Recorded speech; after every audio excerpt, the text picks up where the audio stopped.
வணக்கம். Doctor Navasakthi, chief medical acupuncturist and integrative medicine consultant, holistic wellness care centre, Puducherry. இன்று எதை பற்றி பார்க்க போகிறோன்னா, செர்விக்கல் ரெட்டிகுலோபதி என்று சொல்லக்கூடியது.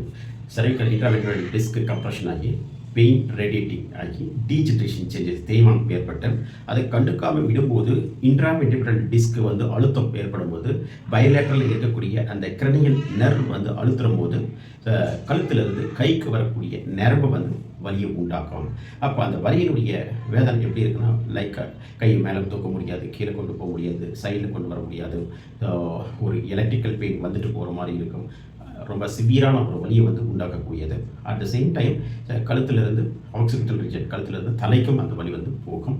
சம்டைம்ஸ் இந்த கழுத்திலிருந்து முதுகினுடைய கீழ்ப்பகுதிக்கும் அது ரேடியேட்டிங் பெயின் உண்டாக்கும். ஸோ இந்த லெவலுக்கு அந்த சிம்டம்ஸ் ரொம்பவே அதிகமாக இருக்கும். ஸோ இதுக்கு என்ன காரணம்னா, ஸோ பிகினிங் ஸ்டேஜில் தேய்மானம் ஏற்பட்டால், கழுத்தெலும்பு தேய்மானம் ஏற்பட்டால் அதை கண்டுக்காமல் விடும்போது நாளடைவில் கம்ப்ரெஷன் அதிகமாக்கி தென் இன்ட்ராவென்ட்ரல் டிஸ்க் அழுத்தம் அதிகமாகுதுன்னா அந்த செர்விக்கல் ரெட்டிகுலோபதியாக கன்வெர்ட் ஆகுது.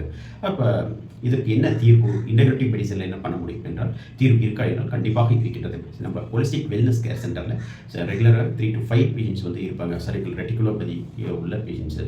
ஸோ கம்ப்ளீட்டாகவே ரிவர்ஸ் பண்ணி கொண்டு வந்திருக்கேன். ஸோ அந்தளவுக்கு இன்டகிரேட்டிவ் மெடிசனில் அட்வான்ஸான ட்ரீட்மெண்ட் இருக்குது. இப்போது அக்குபஞ்சர் ட்ரீட்மெண்ட், வரும ட்ரீட்மெண்ட் அண்ட் ஊசல் therapy treatment and nutrition therapy and chiropractic and robotic spinal decompression therapy, இது போன்ற அட்வான்ஸ் ட்ரீட்மெண்ட் தொடர் சிகிச்சை கொடுக்கும்போது ரிவர்ஸ் பண்ணி நார்மலுக்கு கொண்டு வர முடியும். ஆகவே உங்களுக்கு ஏதேனும் இது போல் செர்விக்கல் ரெட்டிகுலோபதி நாள்பட்ட அதிக நாட்கள் இந்த வலியை குறையில, ரேடியேட்டிங் கையில் கழுத்திலிருந்து கைக்கு வலி வருது என்றால் இது போன்று சிகிச்சை முறைகளை எடுத்துக்கொள்ளுங்கள். நிச்சயம் தீர்வு கிடைக்கும். நன்றி, வணக்கம்.